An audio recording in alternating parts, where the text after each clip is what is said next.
What's going on, all you beautiful ninjas out there? This here, Surprise Sunday. Surprise Sunday, that's right, Whipper. And what are we doing today? Checking out Tiny now that he's back. Now that he's back, we're going to talk about Tiny and what the problem was and what it took to fix. The Whipper is going to be reading through all the things that they have done and the charges. One thing that's not on there is the labor aspect of it. Right. But before we get into it, all you ninjas are like, but Nick, where have you been? Where have you been, Nick? Unless you wanted to hear me like a robot, I've been actually a little bit sick. Nasal congestion, allergies, things of that nature, and wanted to take a couple of days off. Plus I got worn out with, that was a big trip down there, and spent a lot of money and all the money. Whoop-a-chop. Oh, whoop-a-chop. But I promised you ninjas that we're gonna get to Tiny, talk about what happened to it and all the things that they had to do to actually get to the problem and be able to replace the part that was needing replaced. So, Whipper. Yes. Do you want to read through the list, and then of course we're going to show them what the problem was and go from there? Yes. All right, let's go. We have the main part that needed to be replaced. Start there is the oil pan. What? Say that again? Oil pan. With the oil pan, there was a lot to get to it. It was the main problem was the gasket on the oil pan. So getting there is pretty much like a top-down assembly. It appears so. It looks like the radiator came off. So when the radiator comes off, have to replace all the antifreeze. With that coming off, you also have to do another oil change that you just had done. So they did very complicated stuff, okay? That's basic stuff, but then everything getting to it was all the stuff that they had to do. But who would have thought a radiator had to come off to get to the oil pan? I'm just saying. Yeah, no, I wouldn't have thought that on this truck. It's like you have the silicone, metal cleaners, brake cleaners, hex head bolts, gaskets. I'm sure those are the gaskets, you know, retaining in the radiator, and then you can see the oil pan gaskets, nuts, seals. So just on this page alone, we're at $749. $749 in parts, and they said if it goes past an hour and a half of labor time, it jumps up to $197, I think, dollars an hour. Diesel. And so I said, hey, what's the total roughly about this, you know, estimate? And he said, oh, you're looking probably close to about 2,000 bucks. So yeah, the point of the story here, ninjas, is it's fixed, hopefully, right? I mean, I'm hoping nothing else occurs, but the big thing about this is warranty. So obviously the $2,000 is a lot of money, and that would have really hurt. Of course, I would have had to pay, and I would have had to fix this, but having that warranty really saved me that money and a peace of mind, and they took care of me. So this truck, this engine, everything is up to 100,000 mile warranty, and one of the things I talked to them about is calling to see if I can extend it to 200,000 miles and what that would be and what my options are. He said that you should do it now since the truck is still low mileage. Then if you get closer to that 100K and then you try to extend it, it would be cheaper on you, is basically what he said. So I am going to look into that possibly this next week, and maybe one of the rainy days, even I think tomorrow they're calling for rain, and just try to get some quotes on that, because he asked me if I am keeping this truck, if I'm planning on keeping it for a little while, and I said absolutely. I went with a diesel because I want to keep this truck a little longer than some of the gas burners in the past.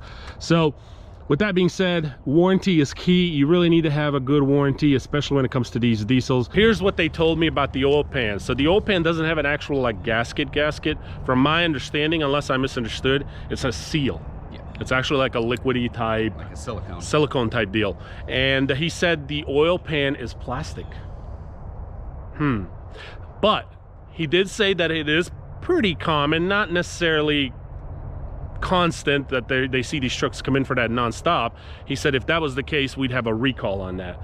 But it is common enough that there's been a few that's come in for that. So what they've done with this new oil pan, they've redesigned it. So here's what happens. If your truck has a problem with something and a lot of people come in and they have the similar problem, but it's not a big deal, not enough people come in for that same problem for them to call it a recall, then what they'll do is they will redesign that problem and fix it, and then they'll just replace that problem as people come in. But if it's like a huge, massive amount of individuals who come in for that problem, then that's when they would pull a recall. talking about recalls, there was 2 recalls on this truck as well. Whipper's going to tell you, and they did take care of those recalls at the same time because the truck was already in there. Yeah. Why not? And what were the recalls? It looks like one of them was an engine block heater cord replacement. So. And that is correct. Actually, that recall has been on now for a while, but I never got to it because, 1, I don't really use the block heater a lot, and 2, it doesn't affect the way I drive or nothing. But what is that for people that don't know? So if you live up further north, specifically in much colder temperatures, and you're in very sub-freezing temperatures overnight, you'll want to plug your vehicle in overnight. And I don't know where your cord is. I haven't seen it on here before. Usually you have a little cord hanging here off the front of your truck. It's right here. So when you live up further north, you just open this at night, you plug an extension cord. What does that do? So it makes it so that when you start your truck in the morning, it doesn't take a long time to start. You know, diesels. Oh, I get that, Whipper, but what does that do? This keeps your oil warm overnight. Your oil pan oil warm, yes. Diesels are more likely to seize up when the block gets to a certain cold temperature, and the oil will gel up. I mean, that can happen to any engine, but there's so much more capacity in the diesel motor. So that was one of the recalls, Ninjas. What was the other recall, which I haven't experienced the problem, but some other people probably have? Obviously, enough people have experienced it for them to call it a recall, but what was it? It looks like they call it a door frozen issue. Door frozen issue. And they put new seals and clips in the doors. You will have to explain that to me. Yes, so what it is basically door latch. So a lot of people have had issues where if it gets super cold, again, haven't really had a problem down here in the south, but if it gets super cold, your door latches and door knobs, or whatever you want to call them, that you open, they stick, they lock up because it gets super cold, and basically they grease them up and replace them and all that. Starting in the back, you can see this is the oil reservoir pan that's right here. Right here's your plug where they're going to be draining the oil off of the truck whenever they do an oil change. Here's your diesel oil filter. So y'all remember, this was all covered in oil, and thankfully they, you know, came over here and they cleaned everything up really nice. It looks really good.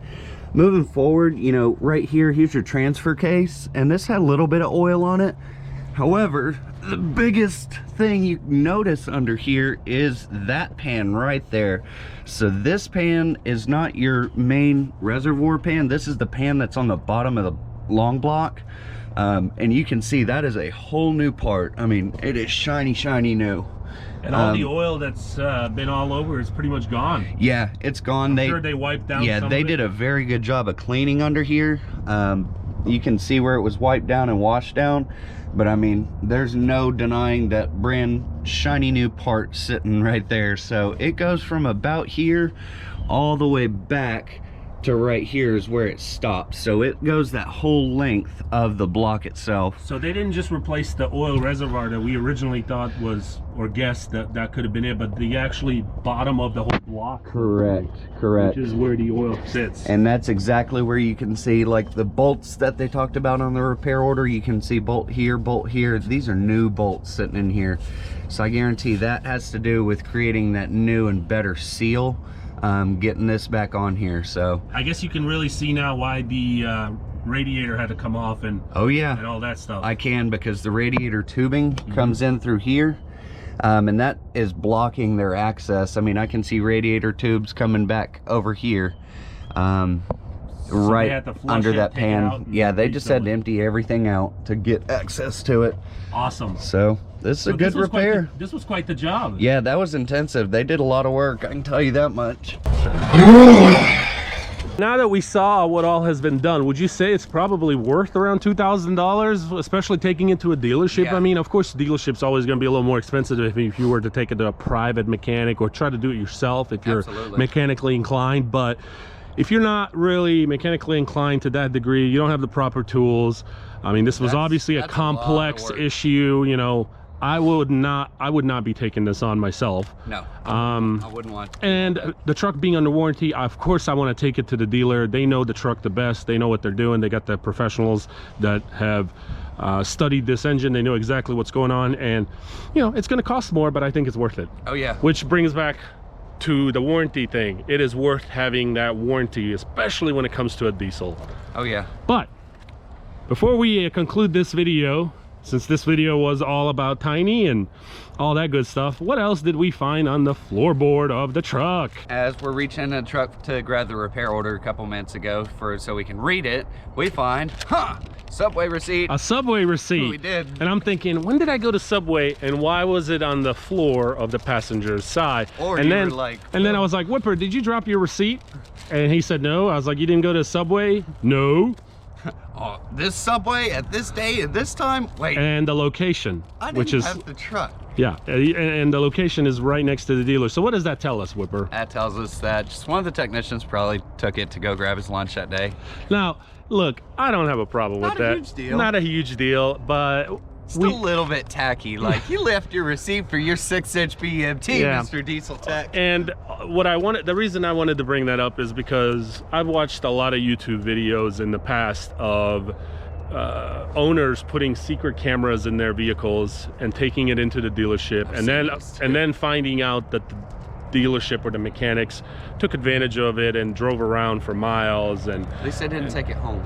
yeah, That's what you see. right. But you know, they drove it on, they kind of, especially if it was like a sports car, super Right. expensive. So I've watched enough of these videos to where I know some owners would really get upset about this. I know every dealer, especially after repairs like this, major repairs, they're gonna drive it a couple miles to make sure that, you know, the truck doesn't blow up or whatever. In those first couple miles, make sure there's no major check engine codes or something like that. But at the same time, it's like, don't let us find stuff in the vehicle after the repair, because it's like, it's just that tacky aspect a little bit. Yeah, but anyway, I just thought that was funny. And I do know a lot of people don't like that. But Ninja's Tiny is back. It's taken care of.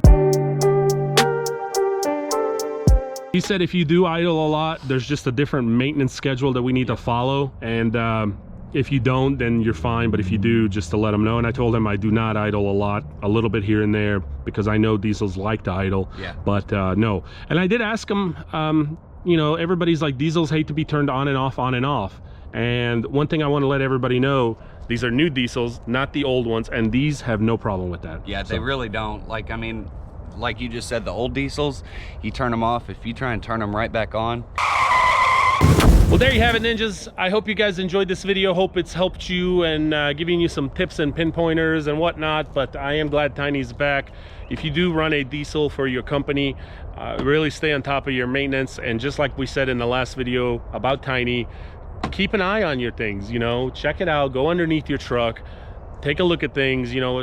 I kind of take advantage of that when I'm washing the truck, cleaning it, vacuuming it, and you know, pop your hood every once in a while, take a look at your, and this should be really for any truck or any engine, but especially when it comes to diesels. They are known to go a lot longer than a gas burner and last a lot longer, but they do require a little bit more attention than your regular gas burner. Absolutely do. It's going to be an interesting week. I am going to be reaching out to all my customers, or some of my customers, not all, starting tomorrow, because we are called for rain tomorrow. And so we will not be working, but Tuesday, Wednesday, Thursday, Friday, Saturday looks clear, and so I will be filling up my schedule. We're going to talk about how I fill up my schedule and how I get the season somewhat, so to say, started and going. And you're actually going to get to see some equipment getting used and trimming with the Whipper himself. Stay tuned, it'll be a good week. Thanks for watching. Take care. Peace.